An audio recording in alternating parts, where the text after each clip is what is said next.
back here once again to my podcast channel, my YouTube channel. Myself, Josie with Josie Says, Pues está cabrón. As you guys can see by the title, I am going to talk to you guys about the most pues está cabrón situation anybody could have gone through in 2020. Today, guys, it's the last day of 2020. I know a lot of people are posting that they're, even though they're still in the house, they're going to celebrate and all that. The way I feel is that 2020 was such a bad relationship. It was a toxic relationship. We're about to end this relationship. So 2021 has to prove themselves to me. So it's kind of like school, You start with a 0%. You start doing your assignments. And then by the end of the first semester, you get your grades. And then by the second semester, you get your final grades. I think that's how it's going to be with 2021. Every month, I need you to prove myself that you did all your assignments and get 100% on them. Other than that, I don't want to hear anything about it. And then before I do continue any further, I am still having, I feel like todavía se me va la respiración. So every now and then you will hear me kind of sound like I'm fighting for life. And I am. If I talk a lot or do a lot of movements, I ran out of breath. And apparently when we went, my husband and I, when we went back to get tested a second time and it came out negative, the doctor did explain to me that. So let me tell you also why I'm going to be out of breath for a while. So as you guys can tell with the title, yes, my husband and I got COVID on December 8th. Is when we started feeling the symptoms. Now, let me rewind a little bit. When COVID started back in March, April, I was one of the people, or I am one of those people that if the government tells me to stay home for my own good, I don't question it. I question other things, but not that. So I was the girl, and my husband got tired after a while. I was the girl who was glued to the TV every time at 12 o'clock. If you're California, you know that Governor Newsom was always on at 12 o'clock in whatever channel you wanted. So I was that girl. Our job got shut down for 7 weeks. And when we came back, we were on a light schedule, which means I only work Tuesdays and Thursdays, and the rest of the days I work from home. With me having lupus, guys, and always hearing them that the people that were dying or being affected more were the people with underlying health problems, I took it very seriously. I will walk around people with my mask or show up to family member houses with masks, and I will get made fun of. So there's only so much of making fun of and juzgándote de loca when you're like, oh my God, psychologically, guys, I'm a psych major. It does get to you. As más as chingonas as you guys think you guys are, it gets to you, right? Because I'm over here thinking I'm protecting myself and I'm also protecting you. And then todavía más hacer la burla, And then I noticed as time was passing by, people were getting anxious. People were, oh, I'm stuck at home. I don't want to do this anymore. So people started to get a little bit relaxed. I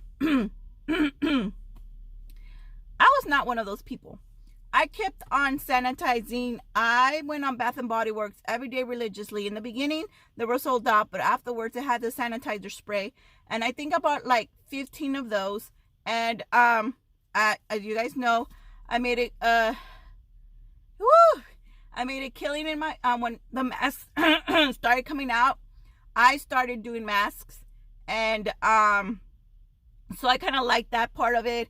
And then, so like I said, as time kept passing by, I started noticing a lot of people were getting very lenient. I remember for 4th of July, they told everybody, don't gather, okay? And I remember 4th of July, we had a get together in my home. I thought it was just going to be family.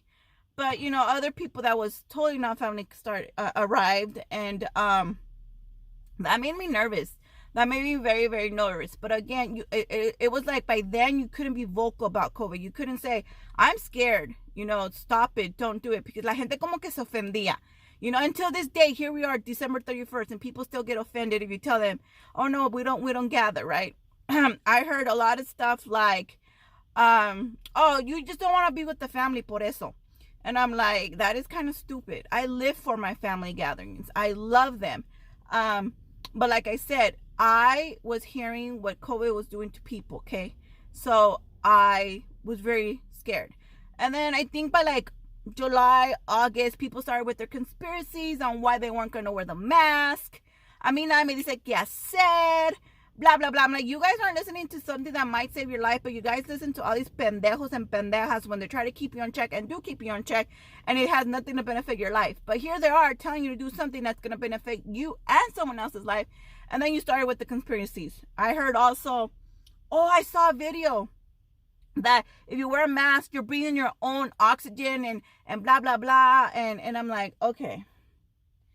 Say it was true, right? I didn't research on that because to me, that was the most stupidest thing I've ever heard. It only takes us, but what, 30, 40 minutes top to go grocery shopping? You mean in that time when you're breathing with a mask, you're going to die? And how often do you go grocery shopping? Shut the fuck up, relax, right? So I was getting annoyed by all this, but then at the same time, I'm like, you know what? It is what it is. Father's Day, in Mother's Day, we didn't do anything. Father's Day, we did. Another scary moment in my life. I just did so much gathering. I didn't have a problem gathering with family members.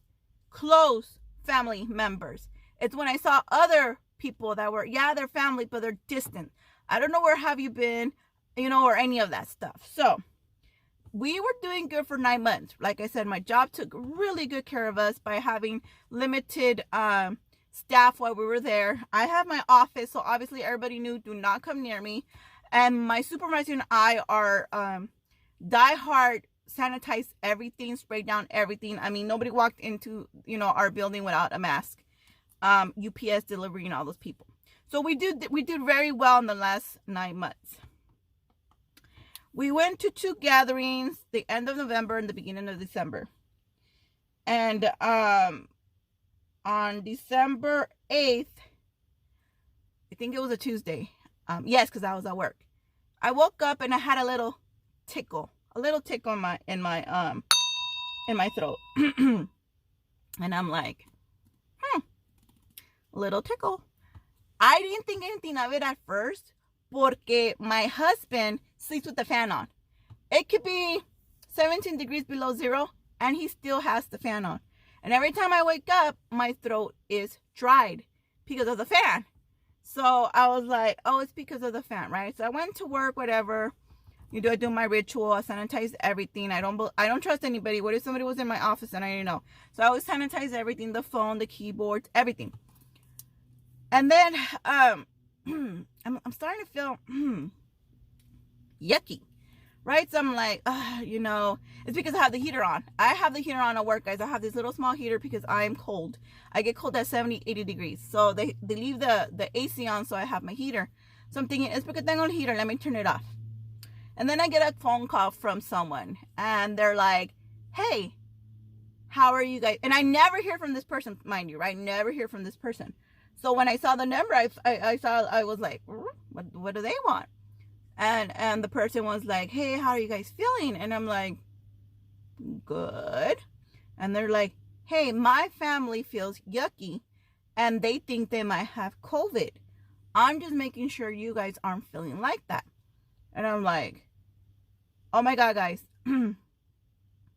So many emotions. If you guys had COVID and were trying to not ever get COVID, like you were taking good care of yourself, to hear that you might have COVID and me having my lupus, oh my God. What did I feel? Let's keep it honest. I was pissed off. I was mad. I was scared of anything, right? Because, you do hear that if you go to the hospital, nobody can come with you. And if you end up being admitted to the hospital, nobody can be by your bedside. That is scary and that is sad. So I was like, fuck, right? So the first thing I did, I text my husband. And I go, you need to call me right now. And he's like, what's going on? I go, you need to call me right now at work or my cell phone. Pick one. And he's like, tell me what's going on. I go, so-and-so called me. Well, he too knows that that person that called, we never talk. He's like, what the fuck happened now? So he calls me, right? Oh, let me take a breath. And I go, hey, so-and-so just called me right now and said that her family feels really, really sick. And they might have COVID. So we need to go get tested ASAP. And then he's like, oh shit. I'm like, yeah. So he gets home, and by this time, I'm feeling still icky, but it's doable, right? So it's a Tuesday, it's doable. Wednesday, my husband has off. I work from home. So I couldn't get up on Wednesday. So I'm like, you know what it is? I'm tired. I'm not sleeping well. Okay. And so Wednesday, I'm like, look at what I said is, I have so many orders to do. I'm going to work on them.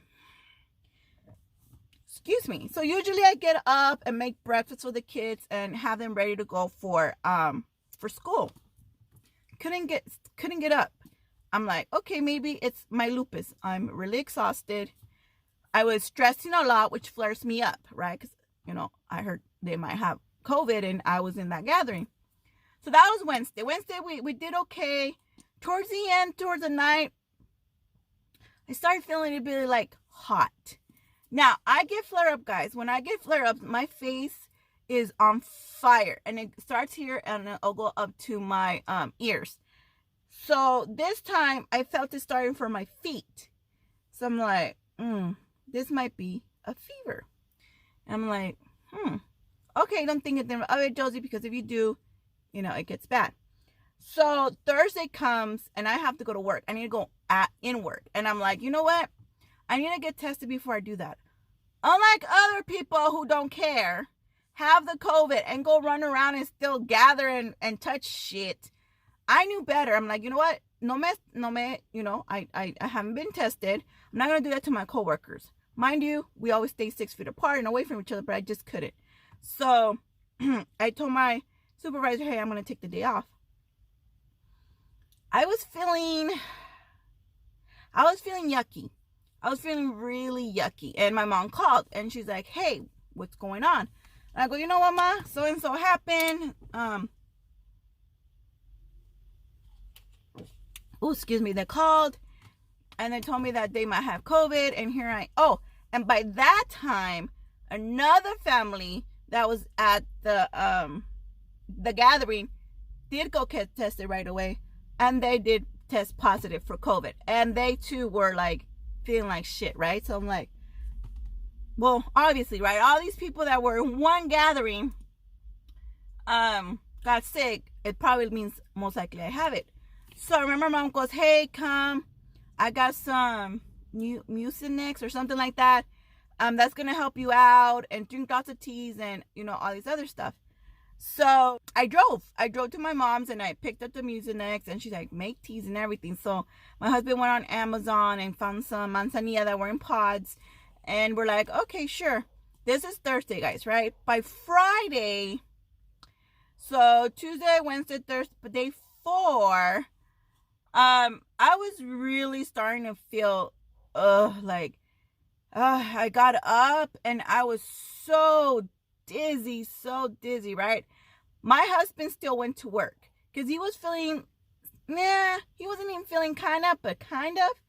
So I told him, okay, look, tomorrow, Saturday, we're going to go get tested. And I don't have 2 to 3 days to wait. So we did pay, guys. So come Saturday, we go and take the rapid test, they call it, right?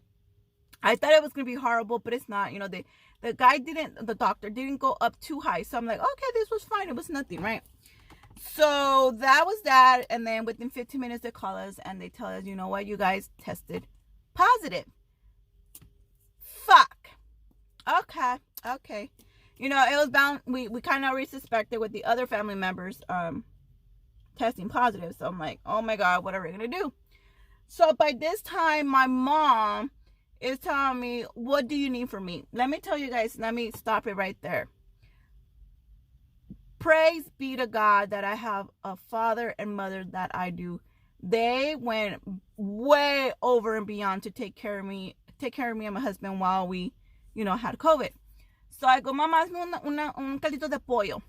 So she brought this little table, guys, and she left it outside my door. And that's where she will put all the stuff. So she put me caldito de pollo. By this time, I can eat the caldito de pollo and the pollo itself. So I'm like, okay. But I started, not having, ya no lo podía taste. So the day we went, on Saturday, we went to get tested, los bañamos y todo. And I was showering and I'm like, well, ain't this some shit? I can't smell the shampoo, the conditioner, the body wash, nada, right? So I'm like, fuck. So that's how I kind of already knew I had it before we got the results. So Sunday comes and I'm thinking, it's all in my head, right? Of this que no puedo smell. So I opened the bottle of alcohol, y lo abrí, and I'm like, took a big swift, right? Well, I think my brain could still have the effect, and I was like dizzy, but I couldn't smell the alcohol for the life of me, guys. So I'm like, oh, this shit is real. I cannot smell shit. Well, when you can't smell, you can't taste. So my mom's like, ¿qué quieres de comer? Every morning, God bless her soul, ¿qué quieres de comer? And I was like, well, I still have caldito de pollo. By this time, on a Sunday, I wasn't able to eat the pollo. Like I could eat the vegetables, but I couldn't eat the pollo. So I'm like, oh my God, this is not good. Well, that was Sunday. Monday, Tuesday, Wednesday, Thursday, Friday, Saturday, Sunday, Monday. Day number 7. Guys, I have heard this. I heard this after the fact. That days 7 through 10 will be the death of you. So here we are, day number 7. Ave Maria Purísima. I couldn't get out of bed. I couldn't get out of bed. The night before, I was sweating, guys. It was this heavy night sweat. And I couldn't destaparme because it got really cold. And I was worried about my my lungs. So I was worried. I was scared. My temperature was spike. And then I'll take the Tylenol. And then it went down. And then it was spike again. And I just couldn't get out of bed. When I would sit up, because I had to go pee, obviously. Oh my God, the dizziness. The dizziness. It felt like, oh my God, stop spinning. My mom had brought us some applesauce, fruit in a container, and Jello. And I asked my daughter, Mama, bring me an applesauce, right? Because I was hungry, but I no tenía hambre. I don't know how to describe that. So, we were doing that, and she brings me the applesauce, and I think I only ate half of it. And I was like, oh, we have a problem. I no quiero comer. Like, oh no, I can't eat. Thinking about it, I'm like, oh my God. So I did have the strength to move from the bed to my living room, and I lay there, and I just lay there. And then I had to have a little bag next to me, guys, because I started throwing up out of nowhere, like throwing up. And it was bad. It was really bad. And I remember I would sit up and throw up. And my husband was right across the other couch. And I was crying. I wish he would have videotaped me. I was like, I'm tired of this. I don't want to be sick anymore. What are we going to do, right? And the nights, when it was time to sleep, I couldn't sleep for the life of me. Me dormía como media hora. And it was the same repetitive, stupid, I don't know what kind of dream it was. But it was over and over and over. And it's like my brain couldn't get out of that dream. And you know how you can kind of control your dreams? I couldn't. And that made me more frustrating. And I remember one time I was in bed and my husband was watching Rockies, all the Rockies. And now that I think about Rocky, I think about how sick I was, right? So I'm like, no, don't put out Rocky anymore. So that was that. So let's, for 7, 8, 9, 10, those days were horrible. I was on my deathbed. I was dying. I was throwing up. I couldn't eat. I wasn't eating. My mom will bring me caldito de papas and little things that I could chew and eat. And I just couldn't. So I would drink all the juice because, me dicen que that's where all the vitamins at. Pero, mis arroz con leche, that was good. Little things I could just slurp up. And I needed to stay hydrated. So we drank a lot of Gatorade and a lot of Pedialyte, guys. A lot of Pedialyte. All our drinks were outside because we couldn't drink any more coldness. And we drank so much tea that I kind of like it now. So day 10, so that was day 10 and I was on my best bed. I think it was day 11 or 12.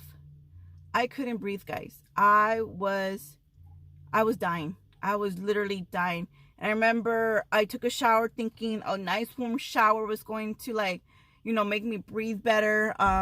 It was horrible. I almost fell so many times because I was so dizzy. And so I go to the bed and I start crying. And my husband's like, what's going on? I'm like, I can't breathe. And by this time, I think I'm also having a panic attack because I don't want to go to the hospital. Porque yo sé que I don't want. That was my thing when everybody, wasn't being careful. I go, hey guys, don't get near me. I'm not trying to die alone in the hospital. So that came to my mind, right? Like, fuck, if I go con mi lupus y todo eso, they're gonna tell me they want me to stay, but I couldn't breathe for the life of me. So finally, I told my husband, let's go, vámonos. So he's like, okay. So we left,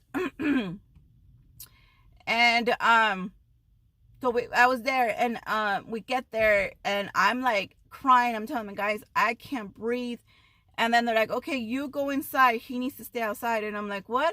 What if I need help walking and stuff? So no lo dejaron meter, guys. And I think that's when I got a little bit more of a panic attack. So I go inside, and they weighed me, todo eso. And, they ask you, have you been in contact with COVID? And I think I told them, yeah, this is day number 12. And they're like, okay, so sit outside. Someone came to take my x-rays. And they're like, hold your breath. And I couldn't breathe. Like, inhaling, oh, that was so painful.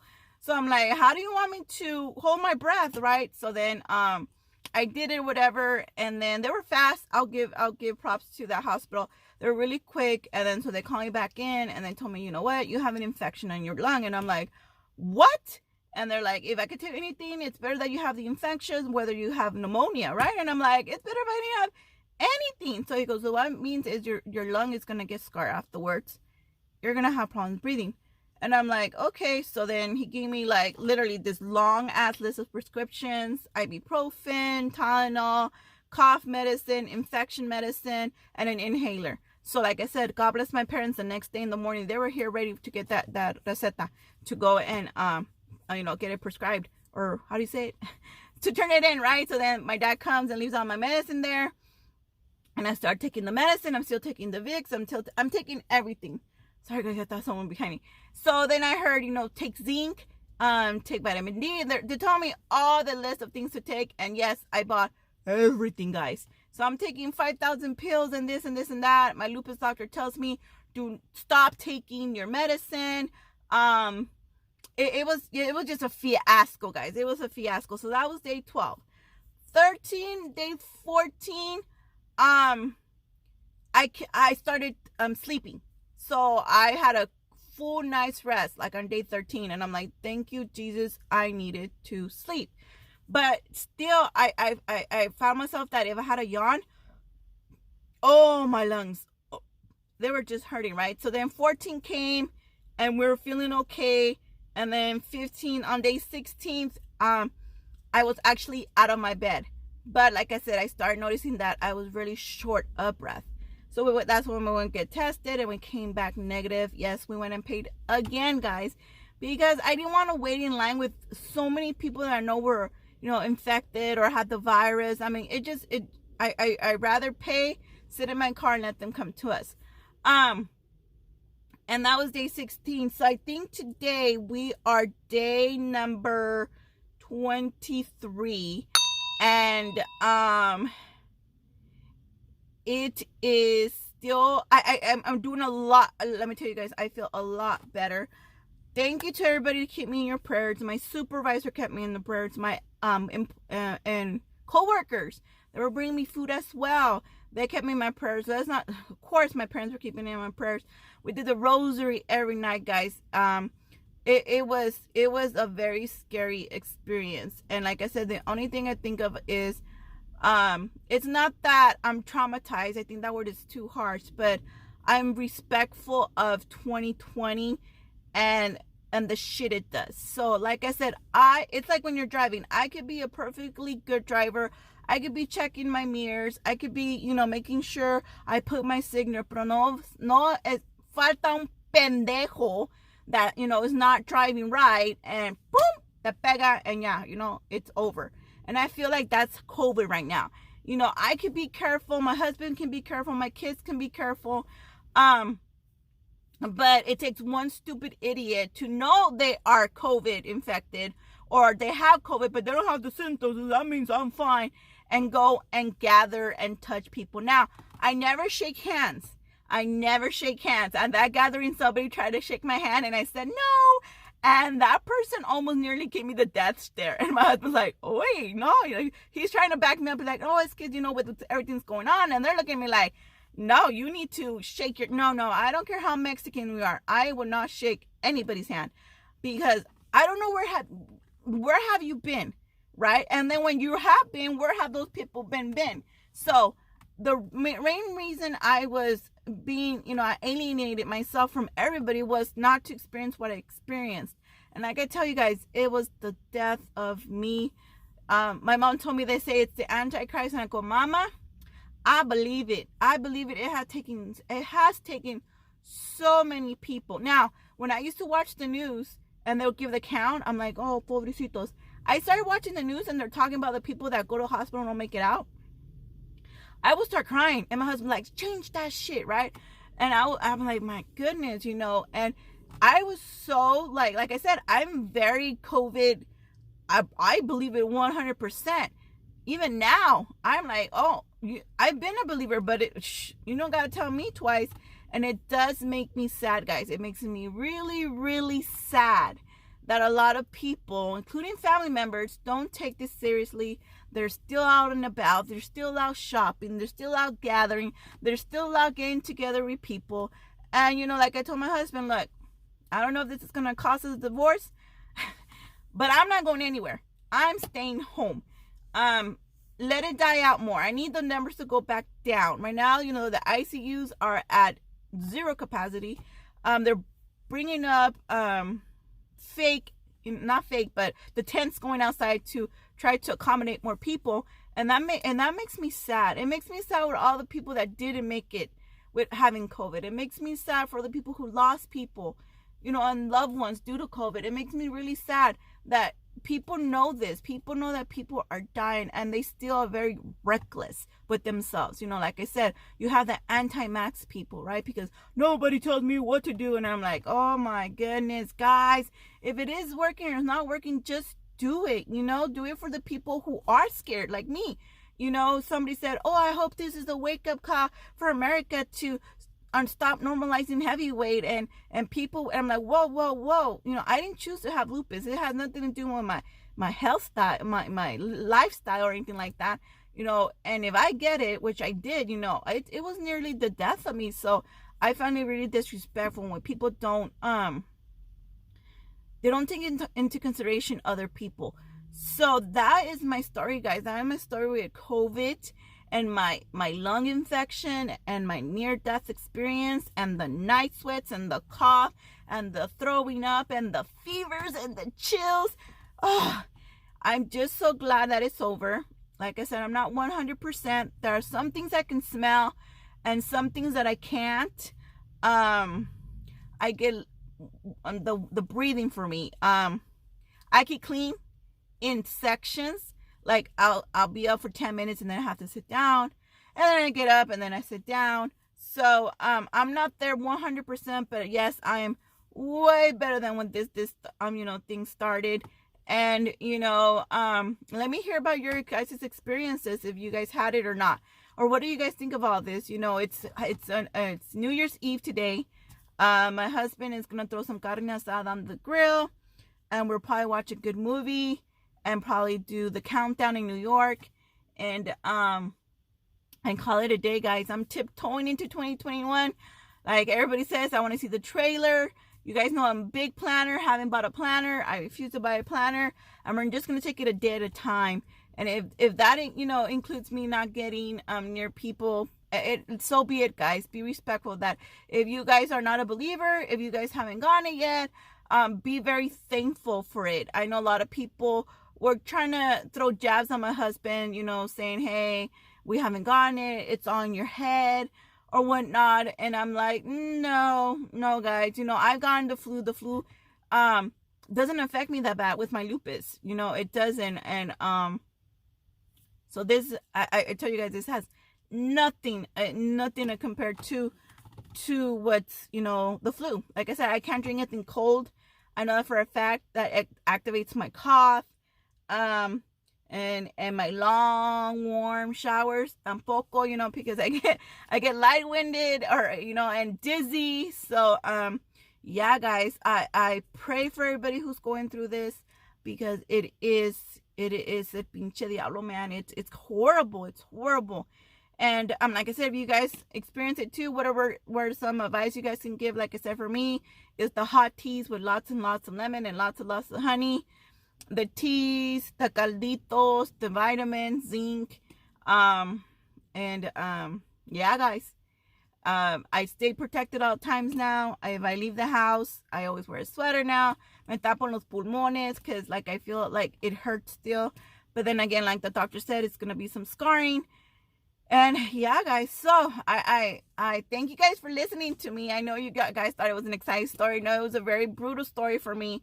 And like I said, if you guys have the symptoms, don't think you guys, and don't have, any like symptoms, but have COVID, don't think you cannot pass it to other people. You can. If you guys have no reason to be out and about, then don't go out and about, guys. There's no reason. I know it sucks to be home.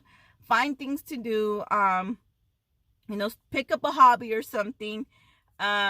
But like I said, just don't. Today I had a horrible migraine, and my daughter's like, let's go to Walmart then. And I'm like, no, I'm going to take more Tylenol, which is not good for my migraines because it doesn't work. But I'm going to try it than to even step into Walmart. I just, like I said, I know that there's a handful of people out there who know they have it, aren't going to be rude like that and still show up to, to what they're not supposed to. So with that being said, guys, thank you so much. There's going to be a lot of exciting new topics next year. Happy New Year. Stay safe. And I will see you 2021. Bye, guys.